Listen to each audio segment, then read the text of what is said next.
델파이 30주년 기념 30세미나 시리즈에서 이번 세션이 4~5번째 정도 세션이 되는 것 같아요. 제가 조금 멍청하게 말을 내뱉었다가 시작된 시리즈입니다. 제가 세미나 30개를 해서 델파이 30년을 축하하면 되겠다고 했거든요. 델파이 60주년이었다면 아마 지금 제가 세미나 60개를 하고 있을 수도 있는데 생각만 해도 어마어마하네요. 뭐 어쨌든 좋은 아이디어라고 생각되었어요. 그래서 지금 이렇게 세션을 하고 있습니다. 자, 그럼 슬라이드부터 보겠습니다. 제 소개를 하죠. 저는 엠바카데로의 개발자 옹호자입니다. 직책 이름만으로는 이 직책을 이해하기 어려울 거예요. 그 역할은 우리 제품의 기능들 중 좋은 면들을 직접 보여주고 그것이 어떻게 작동하는지를 알려주고 다른 개발자들과 함께 작업하는 거예요. 그리고 전 세계에 있는 델파이, C++ 빌더, 라드 스튜디오를 사용하는 개발자들과 만나는 접점이기도 합니다. 오늘은 라드 서버에 대해 이야기를 합니다. 저에게 이메일을 주세요. 저는 며칠씩이나 늦게 답변하는 경우는 거의 없습니다. 대체로 당일에 답변을 하죠. 1시간 이내에 답변을 받을 수도 있을 거예요. 저는 기술 지원을 담당하지 않아요. 하지만 여러분이 뭔가에서 막혔을 때 도와주려고 노력하죠. 혹시 제가 답을 알지 못하는 경우에는 대답해 줄 수 있는 누군가에게 보내줍니다. 저는 최선을 다하고 있어요. 무슨 내용이든 좋아요. 우리 제품의 좋은 점, 싫은 점, 아쉬운 점 모두 상관없습니다. 개발자라면 저에게 연락하면 됩니다. 저는 우리 엠바카데로가 우리만의 세상에 갇혀있기를 원하지 않아요. 여러분이 어떻게 느끼는지를 편하게 와서 이야기할 수 있어야 한다고 생각합니다. 왜냐하면 여러분은 코드를 작성하는 분들이에요. 그리고 라드 스튜디오, 델파이, C++ 빌더는 여러분이 사용하는 도구이고요. 여러분은 이 도구를 사용해 뭔가를 만들어냅니다. 그런데 잘 되지 않는다면 초조해지죠. 저희도 개발자니까 잘 알고 있어요. 우리는 여러분이 코드를 작성할 때 여러분의 옆을 지켜줄 수 있어야 해요. 그건 정말 중요하니까요. 그러니 여러분에게 무엇이 필요하든 저에게 이메일을 주세요. ian.backer@embacadero.com입니다. 화면에 적어 놓았어요. 또한 제 웹사이트인 about.me/ianbacker에서 제 활동들을 볼 수 있습니다. 많은 활동들을 해왔죠. 무엇보다 저는 코딩을 매일 하는 개발자입니다. 그뿐 아니라 오디오북의 나레이터이기도 해요. 직업적인 시인이기도 하고요. 그 외에도 몇 가지들을 하죠. 오늘 세미나에 대한 다시 보기, 슬라이드, 자료 등은 웹페이지에 게시될 것입니다. 링크는 tinyurl.com/라디서버30입니다. 자료가 올라가기 전에는 이 링크가 라드 스튜디오 제품 페이지로 이동할 거예요. 자료가 다 올라가기까지는 며칠 이상 걸립니다. 제가 지금 하고 있는 게 너무 많아서 그렇습니다. 어쨌든 자료가 다 올라가면 이 링크를 통해 이 세션에 대한 자료를 받을 수 있을 거예요. 오늘 우리는 라드 서버에 대해 이야기합니다. 매우 안정적이고 쉬운 미드웨어죠. 여러분은 아마 라드 서버가 여러분에게 필요할 거라고 생각조차 못했을 수도 있습니다. 잠시 후 제가 이것으로 어떤 것을 할 수 있는지를 보여드릴 텐데 보고 나면 아마 사용해봐야겠다는 생각이 들 수도 있을 거예요. 실제로 꽤 좋거든요. 이 화면에 있는 그림은 라드 서버 핸드북의 표지 중 일부입니다. 이 책의 제목과 저자를 제이손 형태로 표현하고 있어요. 영리하죠? 안토니오 자파터가 이렇게 만들었어요. 이 도서는 아주 잘 만들어진 기술 가이드입니다. 원래는 여러분이 잘 아시는 데이비드 아이가 오래전에 저술한 책인데 매우 스마트한 개발자인 안토니오 자파터가 완전히 새롭게 재편집했습니다. 내용을 읽다가 해당하는 비디오 튜토리얼도 연결해 볼 수 있도록 되어 있습니다. 오늘 슬라이드는 서너 장이 전부예요. 대부분이 실제 데모이기 때문이죠. 자, 라드 서버란 뭘까요? 웹사이트에는 이렇게 적혀 있습니다. 델파이와 C++ 빌더 앱을 위한 완벽한 플랫폼이라고 말이죠. 사실 라드 서버는 처음에 아파치 톰캣 같은 앱 서버 용도로 만들어졌었어요. 그런데 지금은 미드웨어에 더 가깝습니다. 해를 거듭하면서 다른 기술들이 들어왔거든요. 지금은 네스트를 사용합니다. 네스트는 다루기가 정말 쉽고 간결하죠. 그리고 제이손을 사용합니다. XML도 원한다면 사용할 수 있어요. 하지만 요즘은 제이손이 사실상 인터넷 표준이죠. 또한 라드 서버는 여러 가지 서비스를 제공합니다. 여러분의 데이터를 다룰 수 있죠. 데이터베이스에 연결할 수도 있어요. 클라우드 기반 데이터베이스 서버, 즉 웹 기반 데이터베이스 서버에도 연결할 수 있죠. 또한 엔드포인트를 공개할 수 있어요. 그 안에서 계산을 수행할 수 있고 값을 반환할 수도 있죠. 심지어 인증 서버로서 사용자 인증도 할 수 있습니다. 라드 서버의 동작은 여러분의 앱에 연결될 수 있습니다. 그 앱은 델파이나 C++로 만들어진 것이 아니어도 상관없어요. HTML, 자바스크립트, 파이썬 등 어떤 언어로 만든 앱이라도 라드 서버와 연결될 수 있습니다. 라드 서버 자체는 델파이에 의존하지 않습니다. C++ 빌더에도 의존하지 않고요. 독립적인 서버입니다. 어떻게 작동하는지는 잠시 후에 설명하겠지만 지금은 웹서버가 있고 그 웹서버가 라드 서버 모듈들을 작동시켜서 웹 콘텐츠를 제공한다는 정도만 말씀드립니다. 라드 서버가 이런 기술을 사용하기 때문에 여러분은 로드 밸런스 즉 부하 분산, 추가 보안, 인증 등 여러분에게 필요한 것들을 적용할 수 있습니다. 따라서 인터넷 세상에서 확장해 나갈 때 필요한 조치들을 할 수 있죠. 라드 서버 라이트라는 제품도 있습니다. 이건 역시 기본적으로 독립적으로 동작하는데 명령줄에서 작동시킵니다. 일반 라드 서버에 비해 배포가 간단하지만 처리 능력은 더 약한 경량 에디션입니다. 라드 서버는 도커 컨테이너 안에 넣어서 사용할 수도 있습니다. 이처럼 라드 서버는 상당히 복합적인 능력을 가지고 있습니다. 그렇다면 우리가 라드 서버를 가지고 실제로 할 수 있는 것은 무엇일까요? 라드 서버로 할 수 있는 것은 꽤 여러 가지입니다. 잠시 후 그중 몇 가지를 보여드릴 거예요. 기본적으로 매우 강력한 시스템입니다. 알면 알수록 얼마나 강력한지를 깨닫게 됩니다. 이것은 컬, 즉 클라이언트 URL을 지원합니다. 따라서 명령줄에서 컬을 사용해 라드 서버로부터 컨텐츠를 받을 수 있습니다. 라드 서버를 도커 컨테이너 안에 넣어 사용할 수 있다고도 말했죠? 이처럼 라드 서버는 상당히 복합적인 능력을 가지고 있습니다. 또한 라드 서버에는 문서화 기능이 내장되어 있습니다. 사실상 산업표준 문서화 도구인 스웨거를 활용하거든요. 특히 12.2에서는 해당 스웨거 도큐멘테이션 API를 새로 업데이트했습니다. 그래서 훨씬 더 효율적인 API 문서를 생성합니다. 곧 보여드릴게요. 또한 명령줄에서 데이터를 받는 방법을 보여드릴 거예요. 어떤 프로그램이든 라드 서버와 통신할 수 있다는 사실을 여러분에게 증명하기 위해서죠. 또한 라드 서버 콘솔도 보여드릴 거예요. 지금 이 화면 맨 위에 있는 것이죠. 여러분은 라드 서버 콘솔을 이용해 사용자 수, API 호출수를 추적할 수 있어요. 그래서 확장이 필요한지 여부를 판단할 수 있죠. 또한 우리가 만든 웹 스텐실즈 데모에서도 라드 서버를 사용하고 있습니다. 웹 스텐실즈란 동적인 웹페이지를 여러분이 손쉽게 생성할 수 있도록 하는 기술입니다. 라드 서버 기술 그리고 델파이나 C++ 빌더를 통해 활용할 수 있죠. 매우 강력한 기술입니다. 여러분은 웹 스텐실즈에서 생성하는 컨텐츠를 라드 서버를 통해 제공할 수 있어요. 곧 보여드리죠. 라드 서버는 API를 제공합니다. 예를 들어 지금 내가 실행하고 있는 라드 서버의 버전이 무엇인지도 쉽게 알 수 있죠. 여러분이 큰 회사를 위해 라드 서버를 배포하는 경우 실제로 서비스를 제공하고 있는 서버의 버전을 확인하고 싶을 수 있을 거예요. 그러면 해당 장비 안에 들어가서 로컬 호스트 8080/ 버전이라고 호출하면 작동 중인 라드 서버의 버전을 확인할 수 있습니다. 이런 멋진 것들이 이미 들어 있어요. 바로 사용하면 되죠. 데모를 보겠습니다. 좋은 질문이 하나 들어왔네요. 모르못, 호스, 라드 서버 중에 뭐가 가장 빠른가 하는 질문입니다. 모르못과 호스에 대한 웨비나도 있어요. 모르못은 3월 14일에 진행될 예정입니다. 호스는 2년 전에 진행했었습니다. 다시 모르못, 호스, 라드 서버 중에 뭐가 가장 빠른가 하는 질문으로 돌아가죠. 정답은 상황에 따라 다르다입니다. 라드 서버는 사실 정말 빠릅니다. 하지만 어떤 웹서버 안에서 실행되는가, 호스팅 서버라면 어떤 기술이 사용되는가 등 상황에 따라 성능이 다를 수밖에 없습니다. 명확히 하는 게 좋겠네요. 카메라를 켜고 제 모습을 보여드릴게요. 왜냐하면 라드 서버가 무조건 빠르다거나 다른 말로 둘러대거나 하는 건 제 스타일이 아니거든요. 저는 여러분이 여러분에게 효과가 있는 것을 사용하기를 바라는 사람입니다. 모르못은 아르노라는 분이 주로 관리하는 프로젝트입니다. 아르노는 최근에 MVP가 되었어요. MVP가 되어달라고 제가 요청했죠. 아르노는 처음에 주저했지만 결국 수락했습니다. 그래요. 우리는 이렇게 모르못을 중요하게 생각하고 있어요.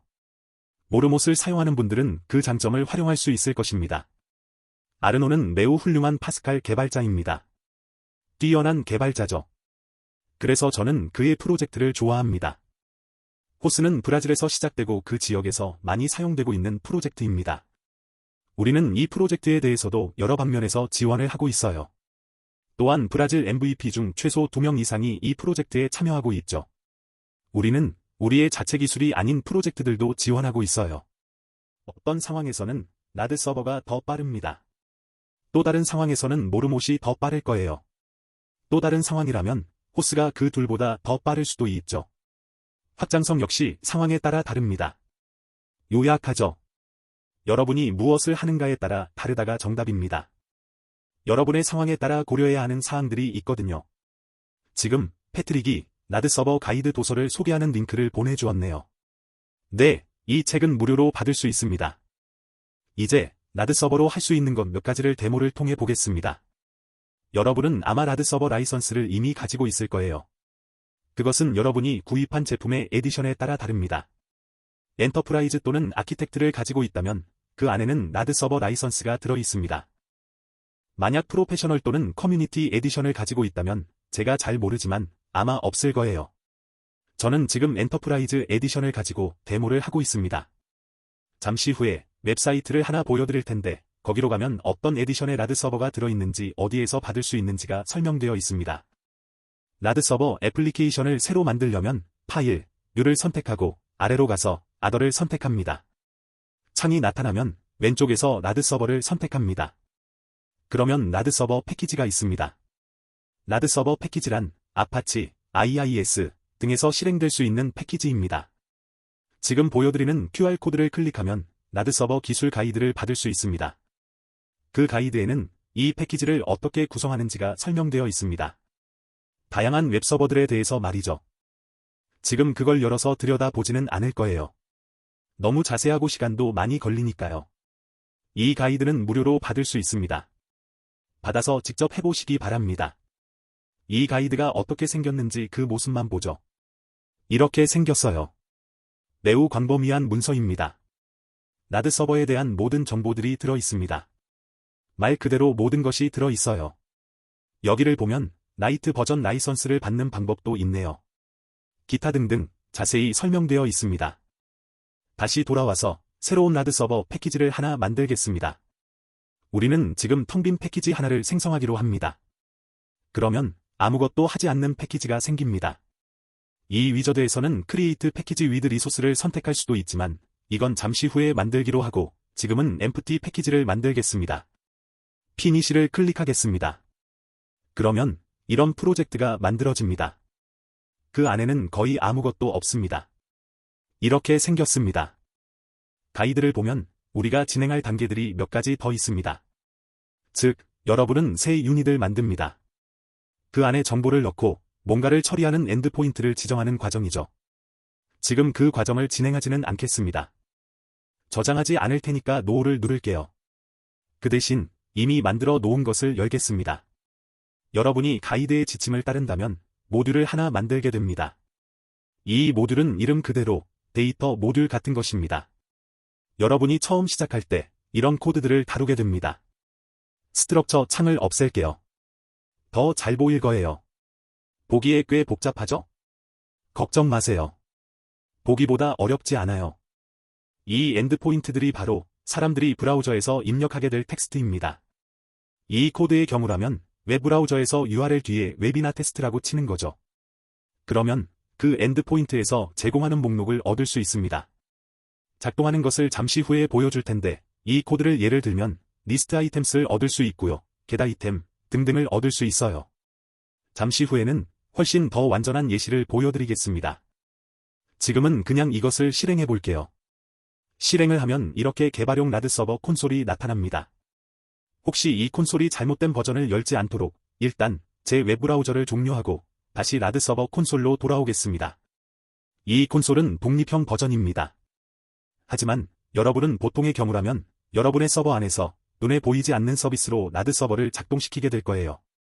그러면 라드 서버의 모듈들은 아파치나 IIS에서 제어됩니다. 따라서 그것들의 웹브라우저 기술을 따르게 되죠. 여기에서는 여러분이 할 수 있는 것들이 몇 가지 있습니다. 예를 들어 오픈 브라우저를 클릭할게요. 그러면 웹브라우저가 열립니다. 화면을 조금 키우죠. 더 잘 보일 거예요.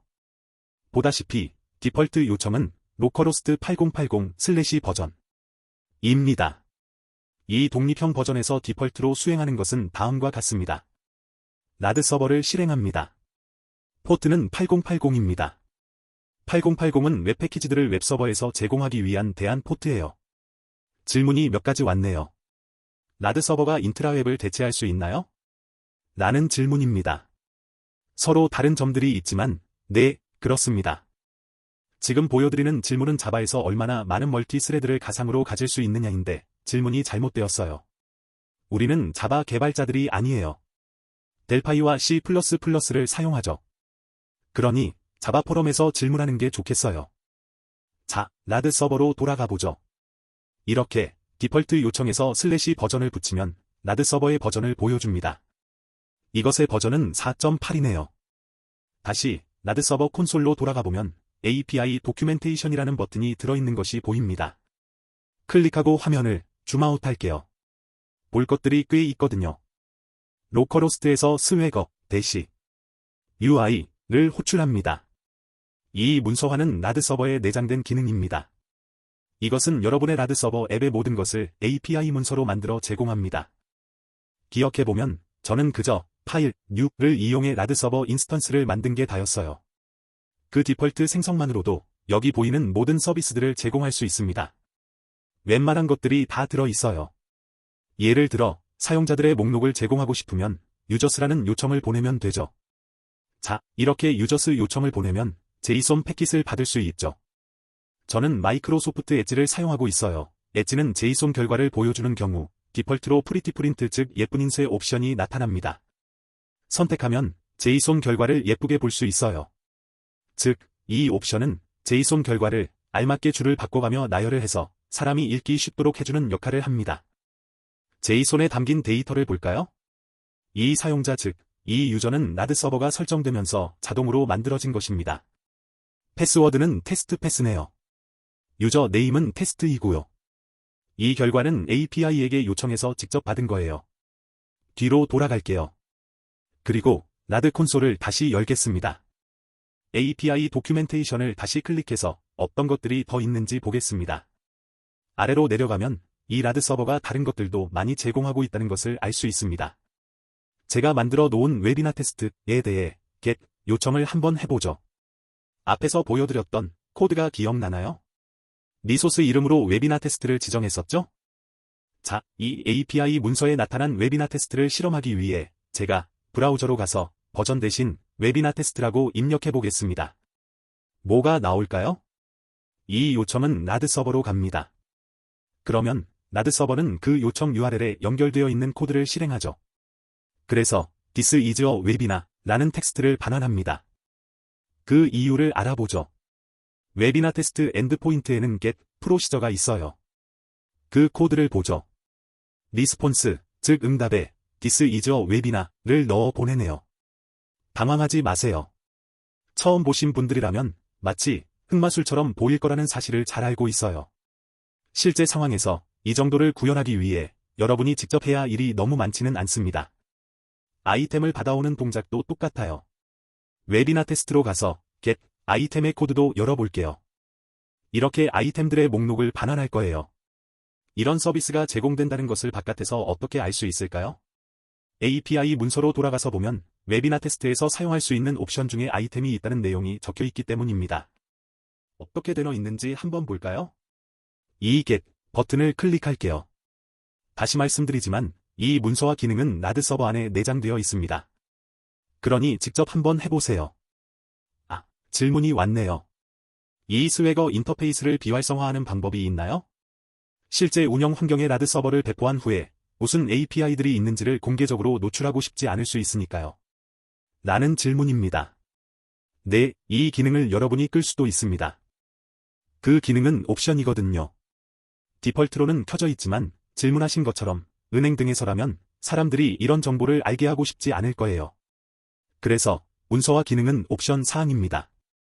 여기 있는 애플리케이션 아이디, 세션 토큰, 앱 시크릿 등에 대해서도 노출하고 싶지 않을 수 있어요. 요약하면 스웨거 API 문서화 기능은 라드 서버 안에 내장되어 있습니다. 그리고 사용하고 싶지 않다면 여러분이 끄면 됩니다. 제가 버튼을 클릭하니까 문서가 펼쳐졌죠? 여기에는 Try Out 이라는 버튼도 있습니다. 무슨 버튼일까요? API를 테스트할 때는 옵션 파라미터들을 넣어서 보냅니다. 헤더 안에 말이죠. 만약 자바스크립트 프로그램을 작성해서 해보고 싶다면 이 정보를 넣어서 요청을 하게 될 거예요. 요청을 하면 그 결과로 응답을 받습니다. 요청은 제 델파이 프로그램에서 해도 되고 델파이가 아닌 다른 프로그램에서 해도 됩니다. 응답 코드는 200이라는 숫자입니다. HTTP 리스폰스 코드에서 200은 좋아 잘 작동했어 라는 의미입니다. 그리고 이 호출을 하면 결과로 모델을 받게 됩니다. 거기에는 자세한 내용이 들어있죠. 여러분은 응답 코드로 400을 받을 수도 있어요. 전달받은 요청을 이해할 수 없으면 서버는 400을 반환합니다. 지원하는 모델들에 대한 정보로는 이렇게 많은 것들이 있습니다. 지금은 살펴보지 않겠습니다. 우리는 조금 전에 봤던 요청을 가지고 계속 보겠습니다. 가장 쉬운 거니까요. 브라우저에서 요청하는 것은 조금 전에 봤었죠? 이번에는 API 문서에서 Try Out 버튼을 클릭할게요. 그러면 이렇게 Execute라는 버튼이 나타납니다. 클릭해 보겠습니다. 보다시피 명령줄에서 어떻게 하면 되는지 스크립트가 적혀 있습니다. 도스 기반 명령 등의 방식에서 요청할 때 사용되는 스크립트가 여기에 보입니다. 테스트에 사용되고 있는 URL이 무엇인지에 대해서도 여기에 나오고요. 이 요청이 실행된 결과로 무슨 일이 생겼는지도 보여주죠. 즉, 여러분이 대화식으로 엔드포인트를 테스트할 수 있는 환경입니다. 지금 이 요청에 대해 라드 서버는 200을 반환했네요. 결과로 받은 정보는 This is a webinar입니다. 브라우저에 가서 테스트한 결과를 확인할게요. 똑같죠? 이처럼 라드 서버에서 생성한 스웨거 문서를 통해 우리는 요청을 테스트하고 결과를 받을 수 있어요. 다른 질문이 왔네요. 스웨거 문서 기능을 끄지 않고 엔드포인트들의 상세 정보들 중에서 몇 가지만 선택해서 공개하는 게 가능한가요? 라는 질문입니다. 저는 잘 모르겠어요. 알아보겠습니다. 블로그를 올릴 때 적어드릴게요. 지금까지 우리는 스웨거 문서가 잘 작동하는 것을 봤어요. 잠깐 더 살펴보죠. 이번에는 다른 방식으로 라드 서버에 요청을 해보겠습니다. 지금 이것은 윈도우의 명령줄입니다. 실제로 일반 도스 같은 명령줄이에요. 이제 스웨거 문서로 가서 트라이 아웃이 실행해준 스크립트를 선택해 복사합니다. 그리고 명령줄로 돌아와서 붙여넣습니다. 엔터를 칠게요. This is a webinar가 나옵니다. 자세히 볼까요? 이 요청은 해당 엔드포인트로 갑니다. 컬, 즉 클라이언트 URL은 인터넷용 도구입니다. 리눅스 등에서도 사용할 수 있죠. 리눅스에서 보여드리고 싶었는데 지금 제가 윈도우에서 리눅스를 사용하는데 문제가 있어서요. 데비언을 설치하고 애저 클라우드 등을 사용해서도 할 수 있어요. 어쨌든 컬은 거의 모든 운영체제 안에 들어있습니다. 수행된 스크립트를 살펴볼까요? 컬에서 get 명령을 실행합니다. 이 엔드포인트를 get 하는 거죠. 헤더에는 accept application JSON을 하겠다고 넣어주죠. 이 옵션에서 선택된 거예요. 그러면 This is a webinar라는 결과를 받아옵니다. 여기에 나오는 다른 옵션들을 사용해 테스트를 할 수도 있습니다. application, /xml, xhtml 등등 여러 가지가 있어요. 하지만 여러분은 99% 이상의 경우에서 JSON을 사용하게 될 거예요. 이렇게 스웨거 API 문서에서 테스트를 해봤습니다. 해당 엔드포인트에 대해서 다른 방식으로도 테스트를 해봤고요. 브라우저에서도 실행해봤고 명령줄에서도 실행했었죠. 그 모두 요청을 보내면 이렇게 리스폰스, 즉 응답을 얻었습니다. 자, 스웨거 API 문서와 기능을 통해 이런 문서가 생성된다는 것을 봤습니다. 이제 다음으로 넘어가죠. 라드 서버에서는 디펄트로 서버 콘솔을 자동 제공합니다. 그래서 여러분은 개발하는 동안에 열어볼 수 있습니다. 라드 서버 관리자 창을 다시 볼게요. 여기에서 우리는 라드 서버 콘솔을 열 수 있습니다. 라드 서버의 콘솔이 뭔지 열어서 보죠. 콘솔 로그인 화면입니다. 디펄트 로그인은 콘솔 유저와 콘솔 패스입니다. 그렇게 입력하고 들어가 보겠습니다. 또 다시 상기시켜드리지만 제가 한 것은 오직 파일 뉴로 가서 라드 서버 인스턴스를 만든 게 전부입니다. 그러면 이 모든 것들이 만들어집니다. 매우 강력하죠. 일단 먼저 개발 콘솔 창이 제공됩니다. 서버를 시작하거나 중지하는 등을 할 수 있죠. 하지만 더 중요한 것은 이런 것들까지 제공된다는 점입니다. 여러분의 API를 누가 사용하는지, 무엇을 하고 있는지 등을 알 수 있죠. 사용자 목록도 볼 수 있습니다. 지금은 디펄트로 생긴 사용자만 있어요. 유저네임은 테스트예요. 여러분은 수많은 사용자를 추가할 수 있고 여기에서 볼 수 있죠. 사용자는 여러분의 고객일 수도 있고 동료 직원들일 수도 있죠. 그룹스에서는 사용자 그룹을 만들고 그 그룹에 대해 다양한 것들을 할 수 있어요. 여러분은 또한 여러분의 앱이 얼마나 많이 설치되었는지도 볼 수 있어요. 설치 숫자를 추적할 수 있기 때문입니다. 엣지 모듈은 저도 잘 모르겠어요. 도움말을 참고하기 바랍니다. 또한 리소시스와 애널리틱스도 제공됩니다. 애널리틱스는 매우 흥미롭습니다. 그래프가 제공되거든요. 월별, 일자별 등으로 특정 API가 얼마나 자주 호출되었는지를 한눈에 볼 수 있죠. 만약 엄청나게 많이 호출되는 API를 발견한다면, 예를 들어, 이 API가 5만 번이나 호출되고 있네. 라고 알게 되는 경우에는 여러분은 다양한 방법을 통해 최적화를 하고 싶을 거예요. 훌륭하죠. 물론 지금 이 상태에서는 아직 우리가 직접 넣은 API들이 없습니다. 따라서 유용한 상태는 아니죠. 그러니 라드 서버 앱을 일단 멈추기로 하죠. IDE로 돌아가겠습니다. 서버 앱 실행을 중지할게요. 이제 다른 버전을 하나 더 보여드리겠습니다. 파일, 뉴, 아더로 가겠습니다. 창이 나타나면 라드 서버를 선택하겠습니다. 프로젝트가 열린 상태에서는 라드 서버 모듈과 라드 서버 패키지가 나옵니다. 여기에서 라드 서버 패키지를 선택합니다. 그러면 Create Package with Resource를 선택할 수 있습니다. 그리고 계속 진행하면 리소스 네임을 선택할 수 있습니다. 이미 여기에 구축되어 있다면 말이죠. 하지만 그것들을 어떻게 구축하는가가 더 중요하겠죠? 파일, 뉴, 아더로 갑니다. 라드 서버를 선택하고 이번에는 모듈을 선택할게요. 그러면 여러분은 데이터 모듈들을 만들 수 있습니다. 그래서 여러분의 커스텀 데이터를 제공할 수 있습니다. 제가 미리 준비해 놓은 앱을 열어서 계속할게요. 이 프로젝트는 닫겠습니다. 자, 준비해 놓은 서버 앱을 열어보죠. 이것은 좀 더 많은 것들을 수행합니다. 여기에는 이 모듈이 들어 있어요. 조금 전에 보여드린 마법사를 따라가면 만들 수 있죠. 그 과정을 기록한 스크린샷과 슬라이드 등 자세한 사항은 블로그에 올려드릴게요. 이 유닛은 무엇을 할까요? 이 유닛에는 컴포넌트들 몇 개가 올려져 있습니다. 앞에서 보여드린 마법사를 따라 진행하면 자동으로 추가됩니다. 일단 이 프로젝트를 닫고 설명할게요. 파일, 뉴, 아더로 가서 라드 서버를 선택하고 라드 서버 패키지 상태에서 OK를 누릅니다. Create Package with Resource를 선택하고 Next를 누릅니다. 데이터 모듈을 선택하고 Next를 선택하고 계속 진행하면 앞에서 보여드린 모듈이 생깁니다. 그렇게 만들어진 모듈을 다시 보겠습니다. 파일, 뉴에서 이어지는 마법사에서 데이터 모듈 추가를 선택하고 진행하면 마법사는 테이블을 포함할 것인지 아닌지를 묻습니다. 그때 데이터베이스 테이블을 포함하겠다고 선택을 하면 파이어덱 커넥션을 설정해줍니다. 그래요, 이처럼 파이어덱 커넥션이 만들어지죠. 파이어덱이란 여러분이 데이터베이스를 매우 쉽게 연결하고 사용할 수 있도록 해주는 기술입니다. 저는 얼마 전 인터베이스에 대한 웨비나를 진행했습니다. 그때 보여드린 데모가 있는데 그 프로젝트를 열어보겠습니다. 인터베이스 FM이라는 프로젝트 그룹입니다. 참여하신 분들은 제가 그때 작은 앱을 하나 만들어서 보여드렸던 것을 기억하실 거예요. 그 앱을 실행해보죠. 이 앱은 파이어덱을 사용해 인터베이스 데이터베이스와 통신합니다. 인터베이스 말이 나와서 말인데 라드 서버는 최소한의 인터베이스를 사용합니다. 사용자 관리 등 라드 서버 자체 기능을 위한 것이에요.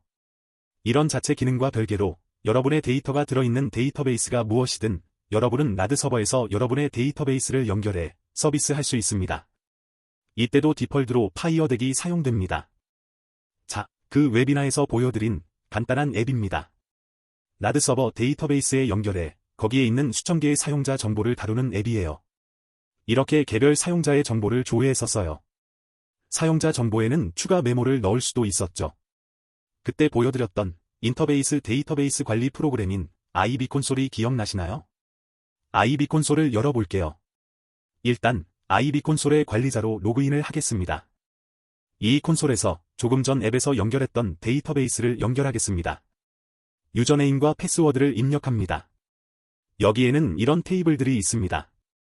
유저스 테이블을 보니 퍼스트네임, 라스트네임 등이 있네요. 데이터베이스에 연결할 때 여러분은 파이어덱을 사용하게 됩니다. 따라서 인터베이스가 아니라 어떤 데이터베이스든 연결할 수 있어요. 오라클이어도 되고 MySQL, SQL 서버, 인터베이스 등 무슨 데이터베이스 기술이든 거의 모두 사용할 수 있죠. 이 앱은 인터베이스를 설명하는 웨비나에서 사용했으므로 인터베이스에 연결해 이 테이블의 퍼스트네임, 라스트네임 등의 정보를 다루고 있습니다. 이런 데이터들을 어떻게 다루는지는 그때 설명을 했었습니다. 이번에는 새 라드 서버 프로젝트를 만들고 모듈을 라드 서버 프로젝트에 추가해 데이터를 연결했어요. 그 방법은 앞에서 소개한 라드 서버 가이드에 단계별로 잘 설명되어 있으니 따라하면 됩니다. 저도 그렇게 해서 이걸 만들었어요. 데이터 모듈을 가진 라드 서버 프로젝트를 만들었죠. 데이터를 다루는 원칙은 똑같아요. 라드 서버의 경우 엔드포인트 안에 뉴스피드, 유저스, 뷰포인트, 웨비나라는 엔드포인트가 더 추가될 뿐이죠. 이 모든 걸 마법사가 자동으로 만들어줍니다.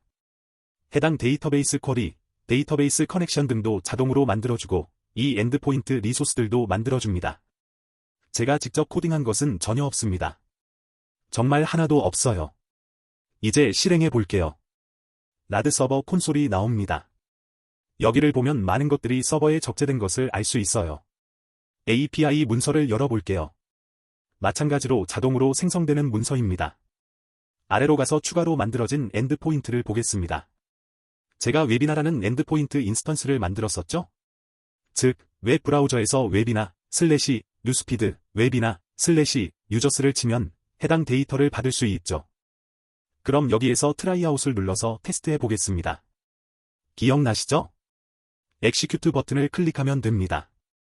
제이손 형태로 데이터가 잔뜩 담겨왔네요. 이 요청을 복사해서 브라우저에서 직접 요청해도 되겠죠? 여기에 붙여넣고 요청하겠습니다. 데이터베이스에 있는 수천 개의 사용자 레코드들이 이렇게 즉시 제공됩니다. 이것들 전체가 제이손이므로 엣지에서 제공하는 예쁜 인쇄를 선택하면 보기 좋게 표현됩니다. 여러분이 제이손을 다룰 수만 있다면 파이썬, 자바스크립트, C# 등 여러분이 어떤 언어를 사용하든 알맞은 인증 정보를 가지고 이 엔드포인트를 호출하면 이 제이손 데이터셋을 받을 수 있습니다. 자, 만약 215 사용자 레코드만 받고 다른 레코드가 필요 없다면 어떻게 할까요? 요청에 /215를 붙여서 호출하면 됩니다. 215 사용자를 보니 퍼스트네임과 라스트네임 모두에 215가 포함되어 있네요. 라드 서버에서 데이터베이스에 있는 레코드를 제공하는 것을 봤습니다. 데이터베이스를 직접 열어서 215 사용자의 데이터를 보겠습니다. 아래로 내려가서 보면 퍼스트네임 215, 라스트네임 215, 유저 215죠? 제이손으로 받은 정보는 여기에서 나온 것입니다. 심지어 메모 필드도 받아왔습니다. 이 텍스트는 메모 필드에 담긴 데이터입니다. 215 사용자의 이력 정보를 담는 컬럼의 값이죠. 이 모든 것이 마법사를 통해 자동으로 만들어졌습니다. 이 QR코드를 스캔하면 라드 서버 가이드 문서를 받을 수 있습니다. 몇 가지 정보를 넣어야 받을 수 있어요. 이메일로 전달되기 때문입니다. 이 가이드 문서에는 제가 지금 보여드린 것을 여러분이 직접 해보기 위해 필요한 모든 것들이 단계별로 설명되어 있습니다. 아주 좋은 도서입니다. 라드 서버는 매우 쉬워요. 제가 보여주는 것은 라드 서버로 할 수 있는 많은 것들 중에 아주 일부일 뿐입니다. 여러분은 계층형 엔드포인트를 지정할 수 있습니다. 예를 들어 여러분이 만든 뷰에는 사용자와 그 사용자의 모든 주문들이 들어있을 수 있을 거예요. 그 사용자가 구입한 모든 도서들일 수도 있겠죠. 이 데모의 경우에는 각 사용자별 뉴스피드를 담고 있습니다. 이 데이터와 뷰는 제가 SNS 앱을 만들 때 사용하려고 만든 것입니다. 자, 이 뷰에 있는 데이터를 보여주고 싶다면 웹이나 리소스 뒤에 뷰피드를 붙여 호출하면 됩니다. 이 API에 대해 파라미터를 알맞게 지정해 트라이아웃을 할 수 있지만 지금은 생략하겠습니다. 어쨌든 이 뷰피드는 데이터베이스의 뷰를 조회합니다. 자, 지금까지 저는 get, 요청, 즉 데이터를 조회하는 것만 보여드렸습니다. 아마 여러분은 C, R, U, D에 대해서 알고 있을 거예요. create, read, update, delete의 머릿말을 따서 크루드라고 부르죠. 이것은 REST의 기반이기도 합니다. 여기를 보면 라드 서버는 이것들을 지원하고 자동으로 만든다는 것을 알 수 있습니다. 이 API들을 사용하려면 앞에서 제가 명령줄에서 요청했듯이 여러분의 코드 안에서 요청을 하면 됩니다. 이거라면 get 요청을 하면 되죠. 데이터를 생성하거나 업데이트할 때는 post나 put 명령을 사용하면 됩니다. 유저 1001처럼 아이디까지 지정해 새 사용자를 추가할 때는 put을 사용할 수도 있죠. 그런데 put은 주로 업데이트할 때 사용됩니다. 또한 업데이트를 할 때 post를 사용할 수도 있어요. 데이터를 삭제하고 싶으면 delete 메소드를 사용해 삭제할 사용자 아이디를 이 URL에 넣어주면 됩니다. 당연하지만 주의해야 합니다. 누군가 여러분의 API를 알아내서 해킹한 후에 여러분의 사용자 데이터 또는 여러분의 계산서 등을 모두 삭제하려고 하면 안 되니까요. API 노출은 이런 면도 있다는 점을 명심해야 합니다. 라드 서버를 사용할 때 인터베이스 라이선스가 필요하다는 이슈를 질문하는 분들이 있는데 그건 잠시 후에 설명해 드릴게요. 왜냐하면 라이선스는 여러분이 어떤 에디션을 가지고 있는지, 무엇을 하려고 하는지에 따라 다르기 때문입니다. 그것들은 가이드 도서에 적혀 있습니다. 라드 서버를 요약하죠. 코드를 볼게요. 라드 서버는 이런 기능들을 통해 데이터를 다룹니다. 그게 다죠. 이 데모 앱의 코드는 여기 있는 게 전부입니다. 마법사에서 자동으로 생성해준 코드죠. 저는 마법사에서 모듈을 추가하고 파이어덱 연결을 지정하기만 했습니다. 툴스 아래에서 파이어덱 데이터 익스플로러를 선택해서 열어볼까요? 저는 여기에서 라드 서버 테스트라는 커넥션을 정의해 두었습니다. 여기에는 해당 데이터에 연결하는 연결 정보가 들어있죠. 이처럼 데이터 제공은 복잡하지 않습니다. 이 프로젝트를 종료하고 보다 재미있는 데모를 보겠습니다. 여러분이 엠바카드로 데모 웹사이트로 가면 웹스텐실즈 데모도 받을 수 있습니다. 이 프로젝트입니다. 라드 서버에서 작동하는 웹스텐실즈 앱을 만들어내죠. 매우 구체적인 앱이고 여러 가지 일들을 수행하죠. 그건 그렇고 라드 서버의 코드들을 보다 보면 EMS라는 텍스트를 보게 될 거예요. EMS는 라드 서버의 예전 이름입니다. 그러니 EMS와 라드 서버는 결국 같은 거예요. 이 데모는 훨씬 더 종합적입니다. 코드가 훨씬 더 많이 들어있죠. 여러분이 웹스텐실즈를 사용하지 않는다고 하더라도 GitHub에서 이 프로젝트의 코드를 받아서 살펴볼 만한 가치가 있습니다. 작동하는 실제 모듈을 볼 수 있으니까요. F9를 눌러서 실행해 볼게요. 전과 똑같이 오픈 브라우저를 클릭하겠습니다. 그러면 버전을 볼 수 있습니다. 이번에는 API 도큐멘테이션을 눌러보겠습니다. 엔드포인트들이 나열됩니다. 아래로 한참 내려가 보죠. /web으로 시작하는 엔드포인트들을 볼 수 있습니다. 참고로 이 라드 서버의 디펄트 폴더 역시 웹으로 지정되어 있습니다. 따라서 버전이라고 적힌 부분을 지우고 웹이라고 바꿔서 요청하면 기본 페이지가 나옵니다. 엣지가 주소창에서 텍스트 자동 완성을 해버렸네요. 자, 웹스텐실즈 데모 웹사이트입니다. 라드 서버에서 제공하고 있죠. 이 데모를 받을 수 있는 주소를 패트릭이 적어주었네요. 델파이 스피릿상을 수상한 분이에요. 늘 그렇듯이 자료의 위치를 정확히 알려주시네요. 이 사이트가 뭐라는지 보겠습니다. 이 사이트는 웹스텐실즈가 어떻게 작동하는지를 보여줍니다. 이 모든 것을 라드 서버에서 제공하고 있습니다. 웹스텐실즈를 위한 도움말 문서도 제공하고 있죠. 하지만 그 중에서 가장 흥미로운 것은 아마 이 HTMX 작업 관리 데모일 거예요. 항목을 변경, 삭제, 추가해도 화면이 깜빡이지 않고 즉시 반영됩니다. 요청과 응답이 백그라운드에서 수행되기 때문입니다. 이 데모를 보겠습니다. 속도가 매우 빠르다는 것을 잘 보여주는 데모입니다. 또한 라드 서버가 이렇게 다양한 것들도 할 수 있다는 것을 잘 보여줍니다. 백그라운드에서 이 컨텐츠를 제공하는 코드는 다른 기술들에 비해 명료합니다. 웹스텐실즈를 보여주기 위한 데모인데 라드 서버가 이런 서비스도 할 수 있다는 점을 직접 볼 수 있기 때문에 소개했습니다. 어쨌든 원칙은 똑같아요. 데이터를 제공할 수 있는 엔드포인트를 만들고 그것을 호출하는 거죠. 그것들을 예쁘게 웹페이지로 표현하기 위해서는 미리 정의해 놓은 템플릿 안에 데이터들을 넣어서 제공하는 과정을 추가하면 됩니다. 또한 정적인 페이지들도 이렇게 제공할 수 있습니다. HTMX 부분은 제가 손대서 좀 꼬였는데 여러분이 소스를 받아서 하면 잘 될 거예요. 추가한 것이 잘 들어갔네요.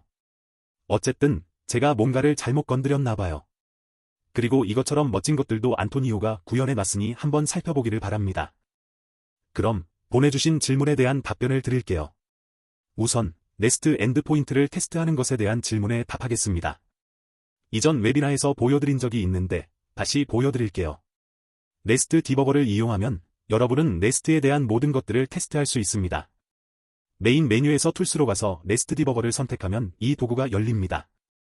네스트를 사용하는 API라면 뭐든지 테스트할 수 있습니다. 지금은 우리가 직접 라드 서버를 통해 제공하고 있는 API를 대상으로 테스트하겠습니다. 조금 전에 브라우저에서 사용한 URL을 사용하기로 하죠. 이것을 선택해 복사하겠습니다. 그리고 네스트 디버거로 와서 여기에 넣겠습니다. 컨텐트 타입은 애플리케이션 제이손을 선택합니다. 그리고 샌드 리퀘스트를 클릭합니다. 그러면 리스폰스를 받습니다. 잘 안 보이나요? 제가 지금 해상도를 쉽게 바꾸지 못해서 그렇습니다. 하지만 잘 보면 응답을 잘 받았음을 알 수 있어요.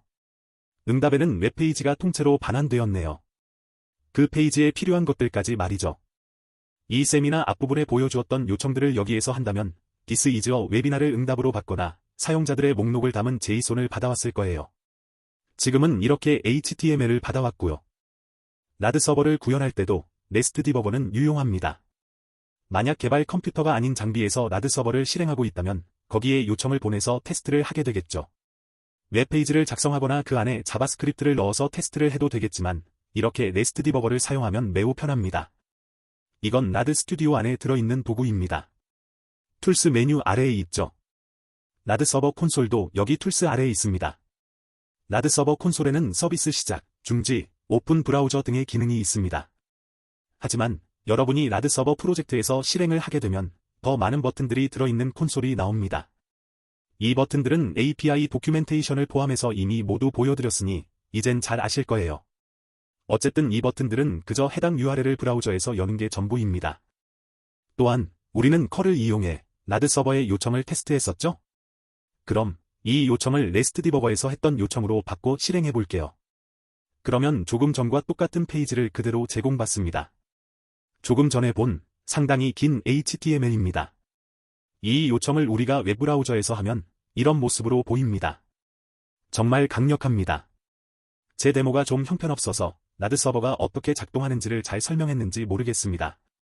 하지만 이 데모를 만들기 위해 제가 들인 수고가 그다지 많지 않았다는 점이 중요합니다. 여러분은 하루 정보만 들여다봐도 이 모든 것들이 작동하는 원리를 파악할 수 있을 거예요. 주로 마법사를 사용하게 될 텐데 라드 서버 가이드 도서를 따라서 진행하면 됩니다. 거의 모든 부분을 자세히 설명하고 있는 책입니다. 이렇게 생겼어요. 라드 서버가 무엇인지, 마법사를 사용해서 헬로우 월드를 어떻게 만드는지부터 시작합니다. 한번 볼까요?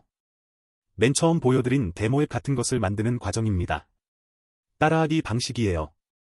설정하는 방법부터 설명하죠. 네스트 서비스가 무엇인지도 설명하고 마법사를 사용하는 방법도 알려줍니다. 라드 서버를 선택하고 라드 서버 패키지를 선택하라고 나와 있죠? 따라하면 헬로우 월드를 만들 수 있어요. 패키지를 생성할 때 리소스를 함께 생성하는 방법도 설명합니다. 그러면 리소스 이름을 넣고 데이터 모듈을 선택하라고 안내합니다.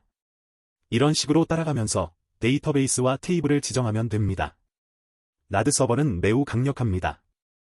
그런데 이 책 역시 아주 유용합니다. 훌륭한 책이에요. 이제 화면 공유를 끄고 질의응답을 계속할게요. 라드 서버 라이선스에는 사용자 DB를 위한 인터베이스 라이선스가 포함되어 있나요? 아니면 따로 인터베이스 라이선스가 필요한가요? 라는 질문이네요. 사용자 DB 등의 용도로 사용되는 인터베이스는 라드 서버의 필수 요소입니다. 따라서 라드 서버 라이선스 안에 함께 들어 있습니다. 그러니 라드 서버를 작동시키는데 필요한 인터베이스 라이선스는 따로 필요하지 않습니다. 인터베이스 라이선스가 필요하다고 하신 분이 있네요. 사실 그렇지 않습니다. 라드 서버 개발자 버전에서는 당연히 인터베이스 라이선스가 따로 필요하지 않습니다. 그런데 라드 서버를 배포하려면 배포 라이선스가 무조건 필요합니다. 하지만 여러분이 델파이, C++ 빌더, 라드 스튜디오의 엔터프라이즈 버전 이상을 가지고 있다면 라드 서버 배포 라이선스를 받았을 거예요. 제가 빠뜨리고 이야기하지 않은 게 있네요. 제가 라드 서버 가이드 도서에 대해서만 이야기를 했는데 라드 서버 온라인 교육 과정도 있습니다. 엠바카데로 아카데미에서 제공합니다. 이 교육 역시 안토니오 자파터가 만들었습니다. 거기에 바로 가서 $400를 지불하지 마세요. 무료로 받는 방법을 알려드릴게요. 안토니오는 웹스텐실즈 데모를 만들었어요. 웹스텐실즈 책도 이분이 썼죠. 그 책도 아주 좋아요. 어쨌든 엠바카데로 아카데미에 가면 이렇게 교육과정이 있어요. 하지만 지금은 이 과정에 대해 지불을 하지 마세요. 왜냐하면 지금 프로모션이 진행되고 있거든요. 프로모션에 의하면 라이선스를 구입하는 경우 2가지 교육과정을 무료로 들을 수 있다고 되어 있습니다. 그중 한 과정은 제가 진행하는 것입니다. 여러분이 모바일 앱을 만들고 싶을 때 알아야 할 모든 것들을 알려줍니다. 그 과정의 내용은 매우 포괄적입니다. 파이어몽키를 어떻게 하면 되는지, 카메라를 어떻게 사용하는지 등등을 설명합니다. 또한 다양한 유형의 데이터베이스들에 대해 설명하고 라이브 바인딩을 사용해 파이어몽키에서 데이터를 연결하는 것에 대해서도 설명합니다. 이 강의가 있고요. 또 다른 코스는 안토니오가 진행합니다. REST API의 모든 잠재력을 활용하기 라드 서버 고급 팁과 트릭이라는 강의입니다. 데이비드 아이와 함께 라드 서버 가이드 도서를 쓴 분이라고 설명해드렸었죠? 그 책은 이 QR코드를 스캔하면 무료로 받을 수 있습니다. 하지만 안토니오가 진행하는 강의도 무료로 들을 수 있습니다. 이 2과정은 총 $900 정도 할 거예요. 하지만 이 프로모션에 참여하면 무료로 들을 수 있습니다. 만약 서브스크립션을 유지하고 있다면 여러분이 갱신을 구입하는 곳에 연락해서 이 과정에 관심이 있다고 말하세요. 그러면 아마 이 2 온라인 교육과정을 무료로 수강할 수 있을 거예요. 그러니 지금 수강을 하고 싶다면 사이트에서 결제를 하지 마세요. 이제 라드 서버에 대해 어느 정도 설명을 해드린 것 같습니다. 보다 자세한 사항은 위에 있는 QR코드 또는 아래 링크를 사용해 무료 가이드를 받아서 따라해 보시기 바랍니다. 또한 라드 서버 제품 페이지로 가면 라드 서버에 대해서 그리고 여러분이 어떻게 사용하면 되는지에 대해서 제가 지금 설명한 것보다 훨씬 더 깔끔하게 정리되어 있는 것을 볼 수 있을 것입니다. 필요한 인터페이스 버전은 IB 2020 dev라고 알려주셨네요. 네, 그렇습니다. 실제로 디펄트에는 그것들이 들어 있습니다. 그냥 사용하면 됩니다.